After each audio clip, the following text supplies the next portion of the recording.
Good morning, good afternoon, good evening students.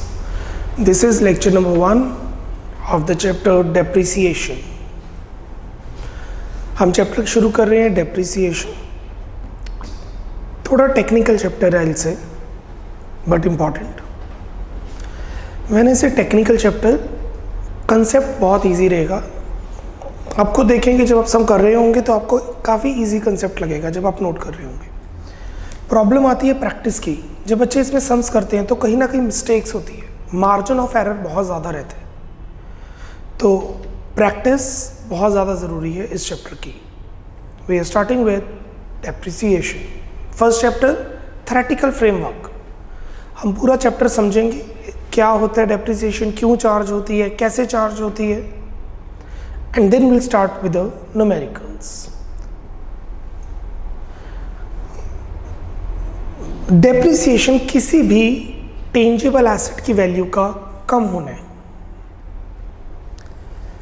Building की value कम होती है. फर्नीचर की वैल्यू कम होती है. एक सबसे मेजर एग्जांपल कार. जितने की भी आप कार लेंगे, जैसे ही कार के चारों टायर शोरूम से बाहर आ गए उसकी वैल्यू आपको भी पता है कि एक्सपोनेंशियली डिक्रीज कर जाती है. That is depreciation. दो ऐसे एसेट्स हैं जिस पे डेप्रिसिएशन नहीं लगती. लैंड. इंडिया में लैंड में, leave the word India, land पर डेप्रिसिएशन नहीं लगती क्योंकि लैंड की वैल्यू मार्केट वैल्यू पर बेस्ड होती है और उस पर एप्रिसिएशन होती है. बट एप्रिसिएशन अलाउड नहीं है एज पर अकाउंटिंग स्टैंडर्ड्स कि हर साल 10% से लैंड बढ़ा दो, हर साल लैंड को 20% से बढ़ा दो. That is not allowed. So land पे डेप्रिसिएशन नहीं चार्ज होगी, लैंड एंड बिल्डिंग पे डेप्रिसिएशन चार्ज होगी क्योंकि लैंड के ऊपर जो बिल्डिंग बनी है हम डेप्रिसिएशन उस पर चार्ज करते हैं. 2. इन्वेस्टमेंट्स पे डेप्रिसिएशन नहीं चार्ज होती. जैसे अगर आपके पास कुछ पैसे एक्सेस में पड़े हुए हैं और वो पैसे आप गोल्ड में इन्वेस्ट कर दें, एफडी फिक्स डिपॉजिट में इन्वेस्ट कर दें, शेयर्स में इन्वेस्ट कर दें, तो ये आपके लिए हो जाएगी इन्वेस्टमेंट्स. और इन्वेस्टमेंट्स पर डेप्रिसिएशन चार्ज नहीं होती. और बाकी जितने भी टेंजिबल इनटेंजिबल एसेट्स हैं उनकी वैल्यू कम की जाती है जिसका नाम होता है depreciation. Please open your copy. Open your copy. Write down question number 1. Write down question number 1. What do you mean by depreciation? What do you mean by depreciation? What are its features or characteristics? What do you mean by depreciation? And what are its features? Write down the answer. Depreciation का मतलब है gradually, continuously किसी asset का कम होना. So write down the answer.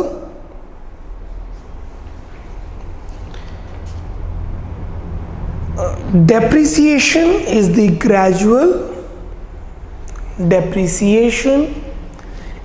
gradual gradual stands for consistently कम होना, and permanent एक बार एसेट की वैल्यू कम होगी तो उसकी वैल्यू बढ़ाई नहीं जा सकती until आप उस पर कुछ खर्चा करें. Permanent decrease in the value of an asset,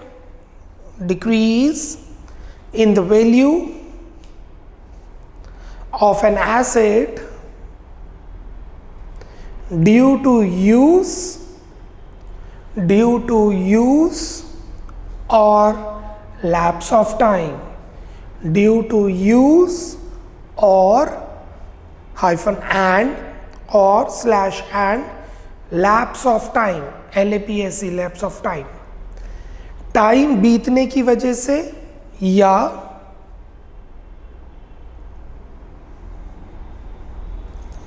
use करने की वजह से किसी एसेट का कंसिस्टेंटली कम होना या परमानेंटली वैल्यू का कम होना डेप्रिसिएशन होता है। Following are its features, following are its features. Number one,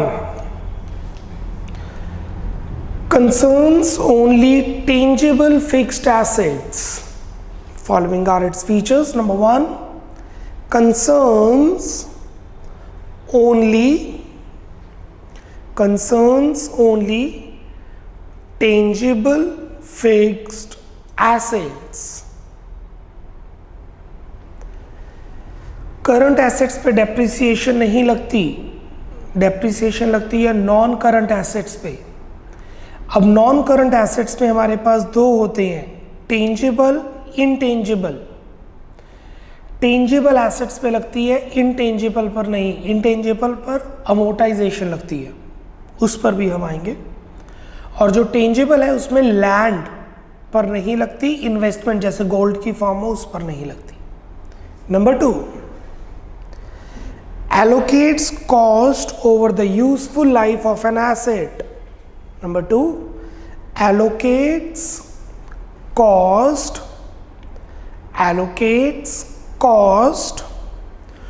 over useful life of asset.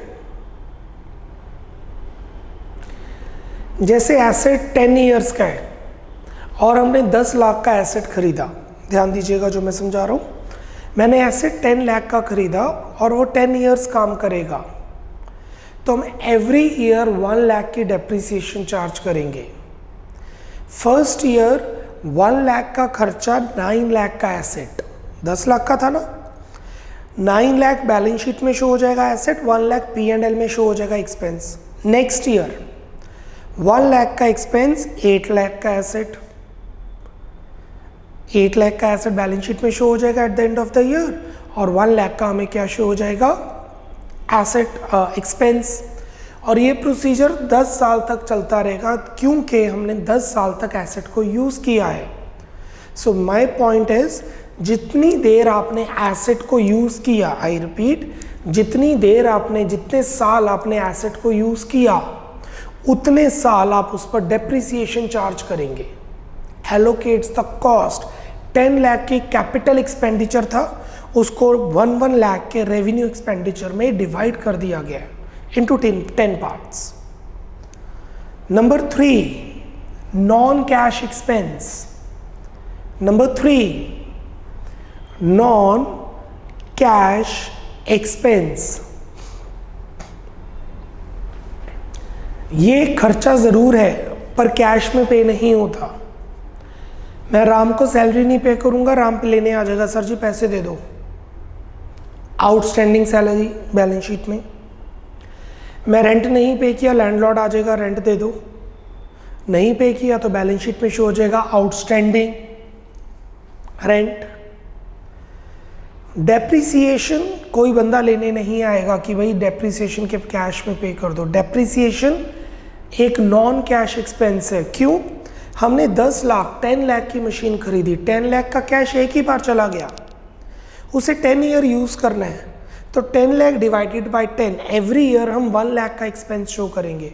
और ये नॉन कैश एक्सपेंस है क्योंकि कैश तो एक बार चला गया। So it is a non cash expense. Third feature, non cash expense.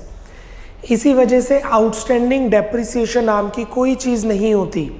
We do have outstanding salary, we do have outstanding interest, we do have outstanding wages, we do have outstanding insurance, we do have outstanding rent, but we don't have outstanding depreciation because depreciation can never be in outstanding form.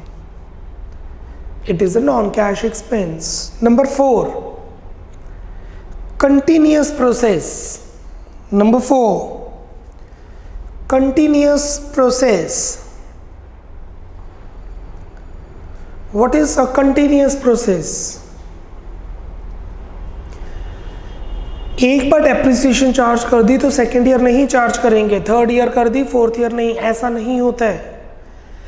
एक बार आपने किसी asset पे depreciation शुरू की, जो आप करेंगे अगर non current asset except land investment होगा, तो ये प्रोसीजर तब तक चलता रहेगा जब तक आप एसेट को बेच नहीं देते या वो एसेट की वैल्यू शून्य, जीरो नहीं हो जाती। 10 लाख की एक कार खरीदी 10 ईयर्स के लिए, तो एवरी ईयर 1 लाख की डेप्रिसिएशन लगेगी। 10 ईयर्स के बाद उसकी वैल्यू जीरो हो जाएगी। इसका मतलब ये नहीं है कि हम उसको यूज़ नहीं कर सकते, यूज़ करेंगे, पर बुक्स में वो शो नहीं होगी क्योंकि 10 ईयर्स यूज़ हो चुकी है। And this is what we say useful life over हो गई है। 10 साल में 5 साल बाद हमने कार बेच दी, तो डेप्रिसिएशन एक कंटिन्यूस प्रोसेस है, ये एवरी ईयर चार्ज होगा till either you sold it और it's become zero in the book value. Last feature, constant and permanent decrease. Fifth feature, constant and permanent decrease.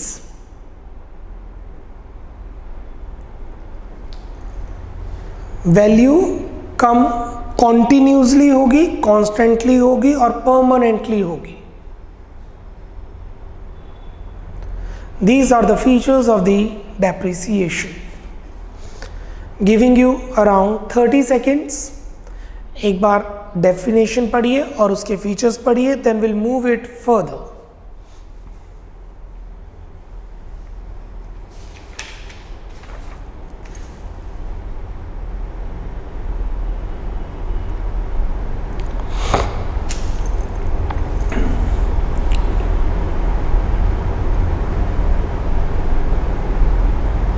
Speed up बच्चा, very good.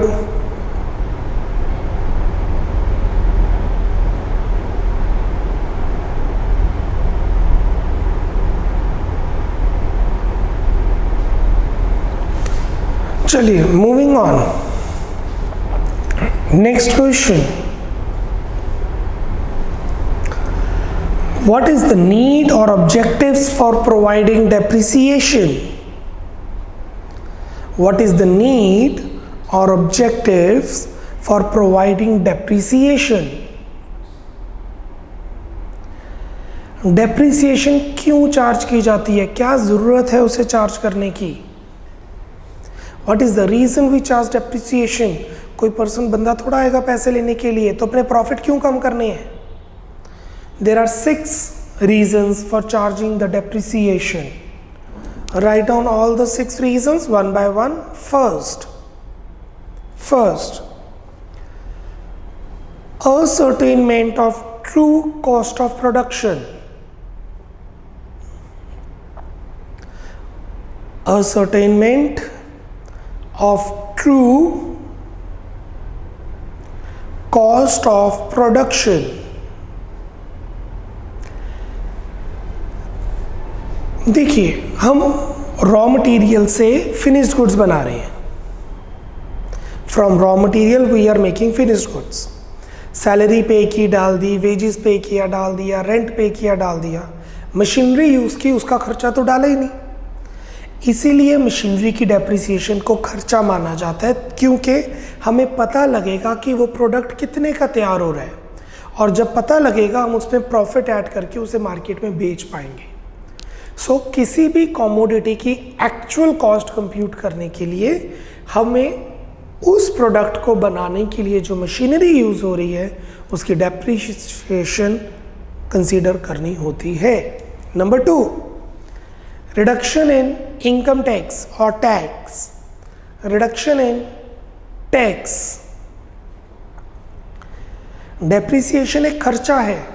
जब आप खर्चा डालेंगे तो आपका profit कम हो जाएगा, और जब प्रॉफिट कम हो जाएगा तो टैक्स कम देना पड़ेगा, और ये कोई प्रूव भी नहीं करने आएगा कि आपने इतने पैसे दिए हैं, क्योंकि नॉन कैश एक्सपेंस है।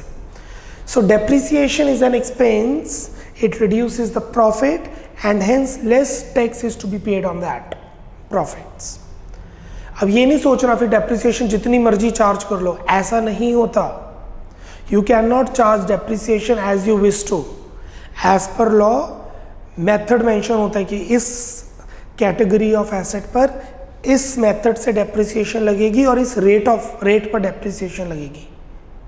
We have to charge depreciation as per standards, customs or the laws. अभी के लिए reduction in tax. Third, replacement of assets. Replacement of assets. हमें पता है कि एसेट 10 साल अराउंड काम करेगा, तो हम हर साल उस पर डेप्रिसिएशन चार्ज करेंगे। तो 10 इयर्स के बाद 10 इयर्स के बाद हमें डेप्रिसिएशन 10 इयर्स के बाद हमें पता है एसेट रिप्लेस होने वाला है। क्योंकि हमें पता है एसेट रिप्लेस होने वाला है, वी वर रेडी, हमने उसकी शायद प्रोविजन बनाई हो या हमने शायद उसके लिए कैश साइड पे रखा हो। So this is what we are saying, assets जब खत्म होने वाले होते हैं, ये नहीं एग्जैक्टली 10 साल बाद हमें एसेट लेना पड़ेगा, 9 साल भी हो सकते हैं, 11 साल भी हो सकते हैं, 8.5 years भी हो सकते हैं, 11.5 years भी हो सकते हैं। But if we charge depreciation, we know the assets when are to be replaced and from which funds are to be replaced. So replacement of asset is the third one. Next, ascertainment of correct profit or loss from P&L account. Ascertainment of correct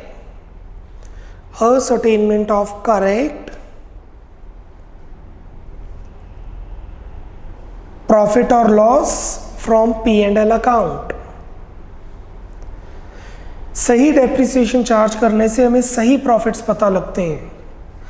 after charging the correct depreciation we get the correct profits from P&L account. Next, number 5, presentation of true financial position. Presentation of true financial position. आपकी जो financial position है वो बिल्कुल सही present होती है। How much are your assets, how much are your liabilities. So financial position सही present करती है। जैसे कि अगर मैंने एक कार, अगेन वही एग्जांपल मैं बता रहा हूँ, मैंने एक कार 10 लाख की खरीदी, 5 इयर्स के बाद मेरे पास वो बैलेंस शीट में 10 लाख की शो होगी अगर मैं डेप्रिसिएशन नहीं चार्ज करूँगा, तो कॉस्ट ऑफ प्रोडक्शन भी गलत हो जाएगी, प्रॉफिट भी गलत हो जाएंगे और एसेट्स भी गलत शो होंगे, क्योंकि 10 लाख के तो एसेट है ही नहीं, वो तो 5 लाख के हैं। दिस इज व्हाट वी से presentation of true financial position. And the last, ना हम कॉस्ट ऑफ प्रोडक्शन सही निकालना चाहते हैं, ना हम टैक्स ना टैक्स बचाना चाहते हैं, ना हम एसेट रिप्लेस करना चाहते हैं। गलत प्रॉफिट आए तब भी चलेगा, एसेट सही शो ना हो तब भी चलेगा। लॉ को तो फॉलो करना पड़ेगा, अकाउंटिंग स्टैंडर्ड्स को तो फॉलो करना ही पड़ेगा। नंबर 6, फॉलोइंग अकाउंटिंग स्टैंडर्ड्स और tax laws. Following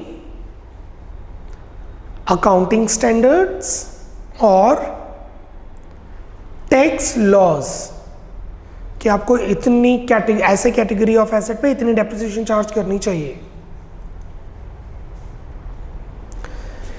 giving you 30 seconds, I'll just give a rest to my thought and you just revise the 6 points. Read out the question and revise the 6 points. Speed up.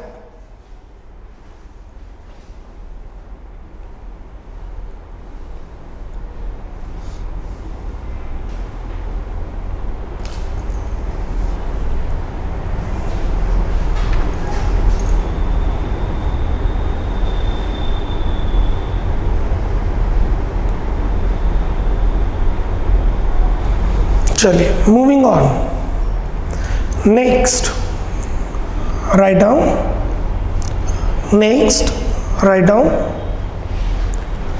What do you mean by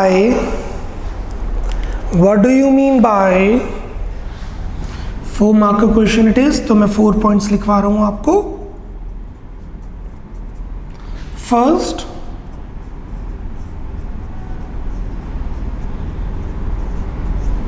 fluctuation. Second,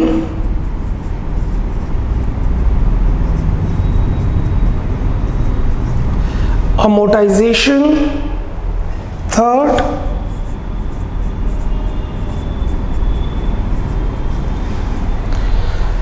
depletion, and fourth,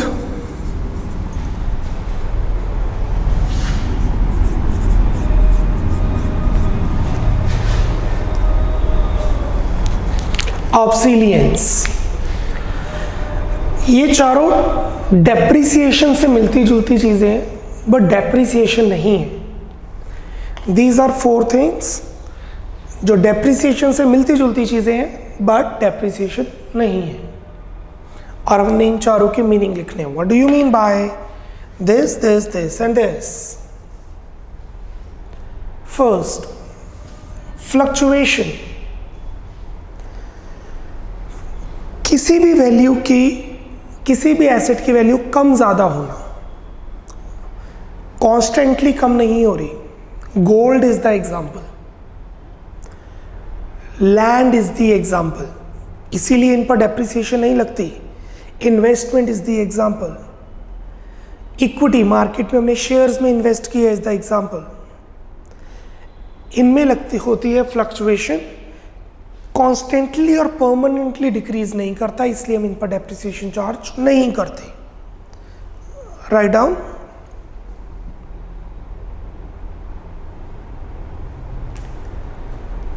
fixed assets such as land, fixed assets such as land, comma, gold, comma, investments in shares,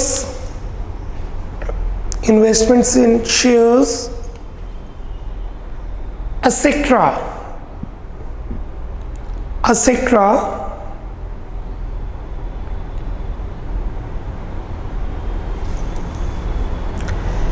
fluctuate मतलब इनके price fluctuate होते हैं। Fixed assets such as this etcetera fluctuates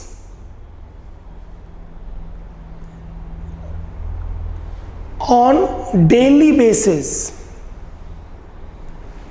on day to day basis, fluctuates on day to day basis,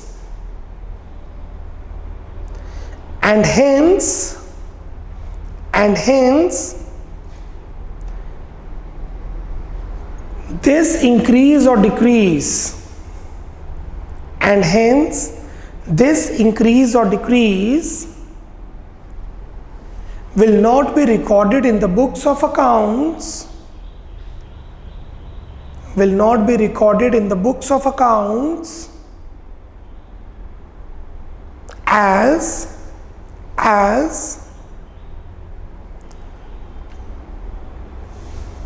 this is fluctuation and not depreciation. This is fluctuation and not depreciation. Full stop. इसके लिए reserve create किया जाता है, fluctuation reserve. Full stop. Fluctuation reserve या investment fluctuation reserve या just fluctuation reserve is created for this. Fluctuation reserve is created for this. Full stop. Second, amortization. What is amortization?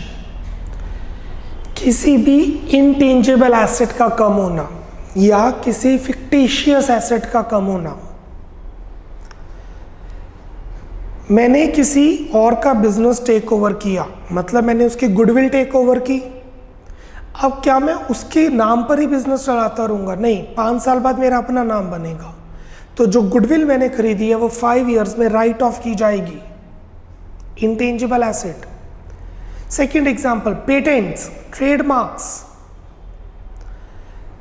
मैंने या सोनी ने, Samsung ने waterproof phone का patent ले लिया और वो पेटेंट 5 ईयर्स के लिए है, 5 करोड़ का। सो पेटेंट एसेट है, every year 1 crore right of होगा, डेप्रीशिएट नहीं होगा, अमोर्टाइज होगा। Write down.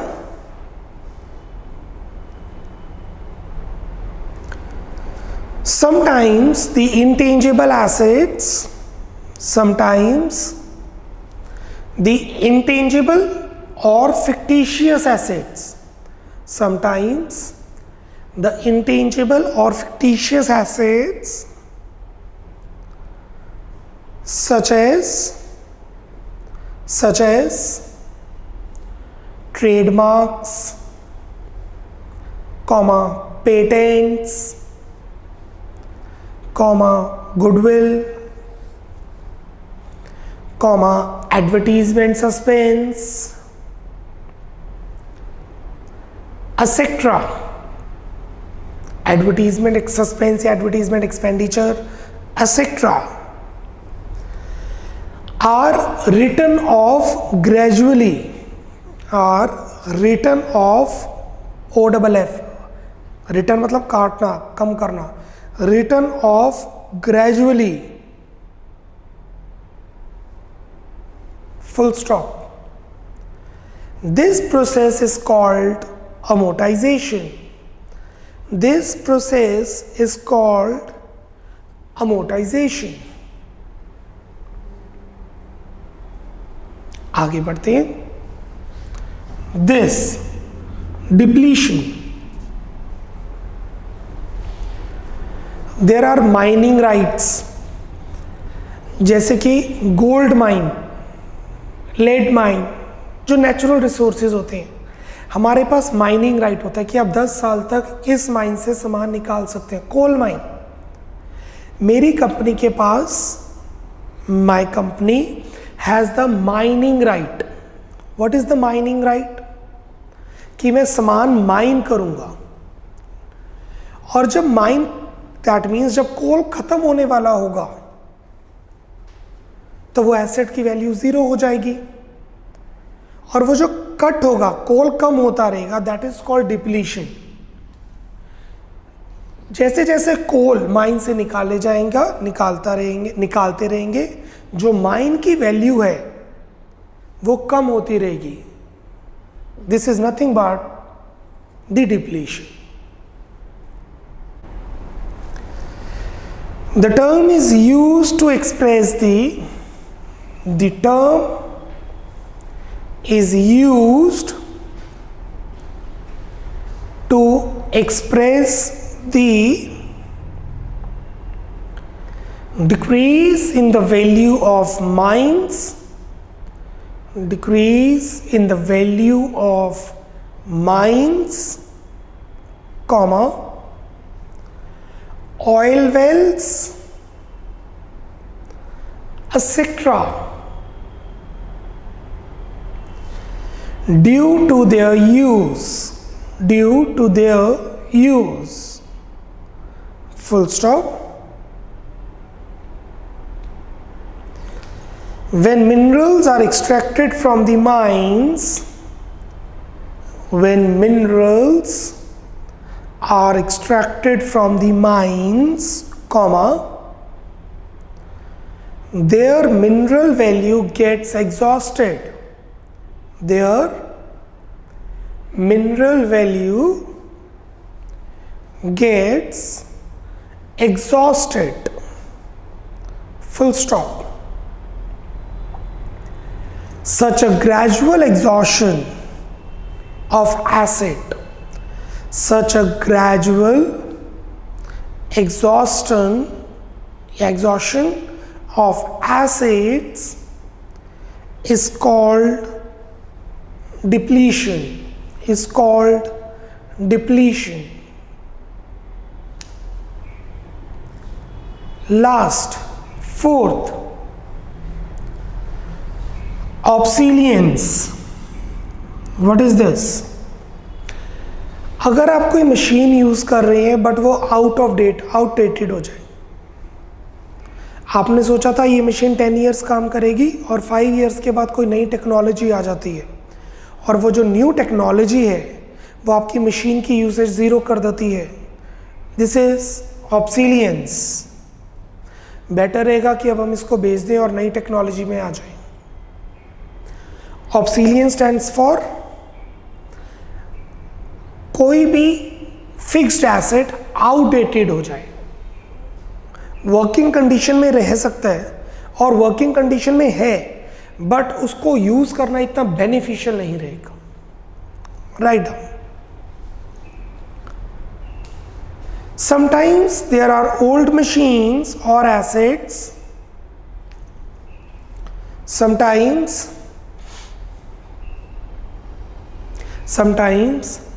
there are old machines or assets, though in the proper working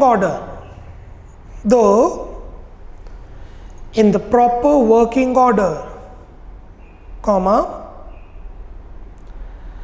that is not fully exhausted, comma, but more modern machine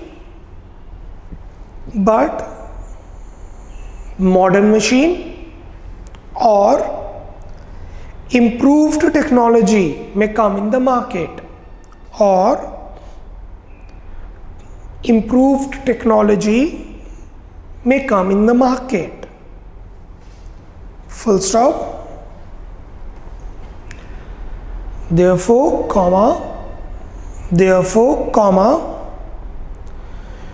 to increase the efficiency of the business,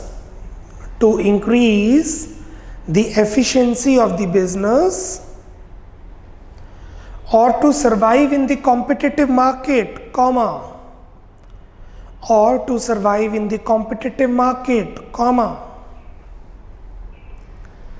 the old machine is replaced by the new machine.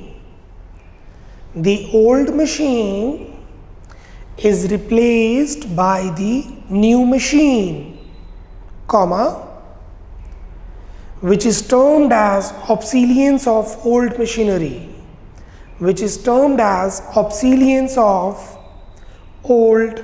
machinery. Full stop.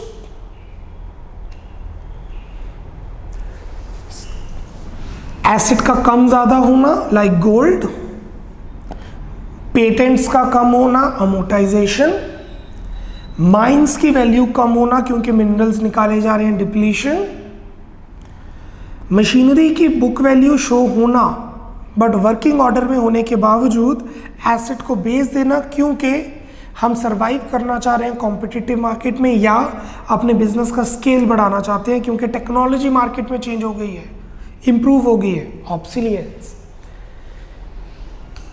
Giving you 30 to 40 seconds, take 1 minute, चारों definitions एक बार read out कीजिए, speed up, then we will move to the next question.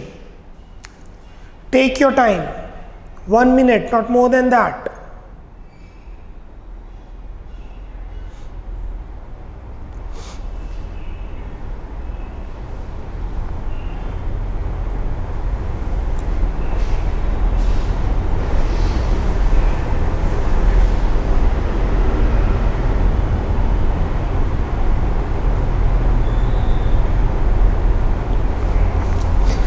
Speed up, bachcha, speed up, read out all the points, all 4.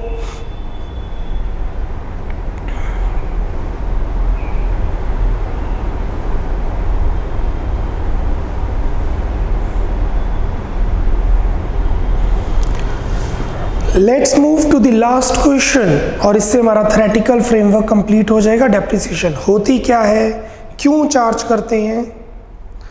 Right down the last question. What are the causes for depreciation? What are the causes of depreciation? Depreciation क्यों होती है asset पे, asset की value कम क्यों होती है। मैंने 10 लाख की कार खरीदी 10 लाख में क्यों नहीं बिकेगी आफ्टर 1 ईयर? मैंने एक फर्नीचर खरीदा, बेड, सोफा, एसी खरीदा, 5 साल के बाद वो एसी उतने का ही क्यों नहीं सेल आउट होगा? What are the causes for depreciation?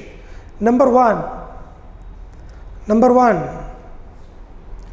Constant use. Number 1 constant use, क्योंकि हम उसको यूज कर रहे हैं, उसका बेनिफिट अवेल कर रहे हैं, इस वजह से डेप्रिसिएशन चार्ज होती है। टू, अच्छा मैं एक कार मार्केट से लेके आया, 1 साल मैंने कार यूज नहीं की, अब बेच दी, तो क्या उतने की बिक जाएगी? तो यूज तो की नहीं। अफ्लक्स ऑफ टाइम, टाइम तो पड़ गया।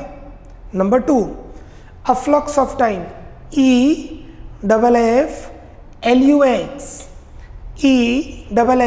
EFFLUX, afflux of time. Use is the reason, time is the second reason. Third, permanent fall in the market value.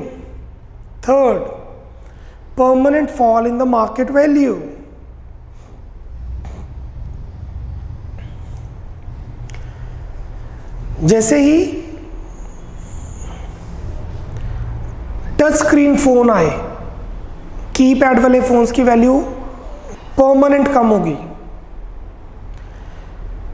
जैसे ही एलईडीज आई, एलसीडीज आई, द बिगर टीवी वर्जन, उनकी वैल्यू परमानेंटली कम हो गई। This is what is permanent fall in the market value. This is not fluctuation, बढ़ेगा कम होगा, कम हो गया और अब बढ़ेगा नहीं। Permanent fall in the market value. Fourth, accident.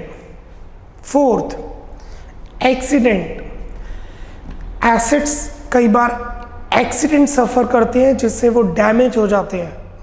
Undoubtedly उसको रिपेयर करके यूज किया जा सकता है, बट उसकी वैल्यू कम हो चुकी होती है, इसीलिए एक्सीडेंटल केस की कार्स की वैल्यू कम होती है मार्केट में। Accident. Fifth, depletion.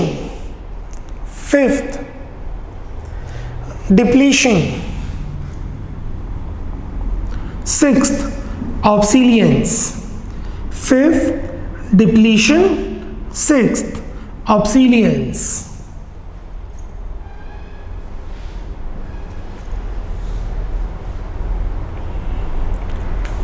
Clear everyone? Right.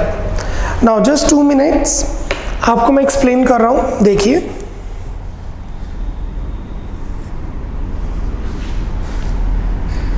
एक एसेट है 1000 रुपीज का, उस पर 10% डेप्रिसिएशन लग रही है, तो 100 बचा 900। सेकेंड ईयर उस पर फिर से 10% डेप्रिसिएशन लग रही है, बचा 800, और फिर 10% डेप्रिसिएशन लग रही है, बचा 700। ये होगी 3 साल की डेप्रिसिएशन, 100। सेकेंड केस, 1000 का एसेट है, 100 की डेप्रिसिएशन लगी, बचा 900। अब डेप्रिसिएशन लगी 10% ऑफ दिस 90, बचा 810, और अब डेप्रिसिएशन लगी 10% ऑफ दिस 81, 729। अब डेप्रिसिएशन ये बेटर है चार्ज करनी या ये?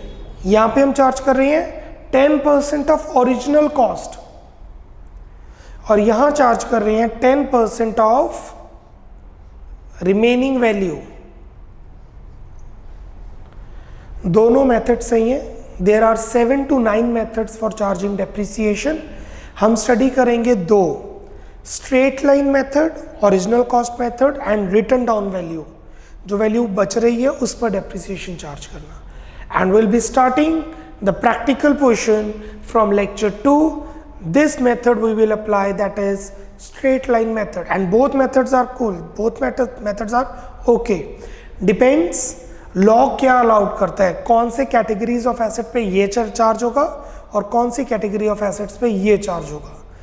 From lecture 2 we'll start the straight line method. Bye bye, take care, God bless.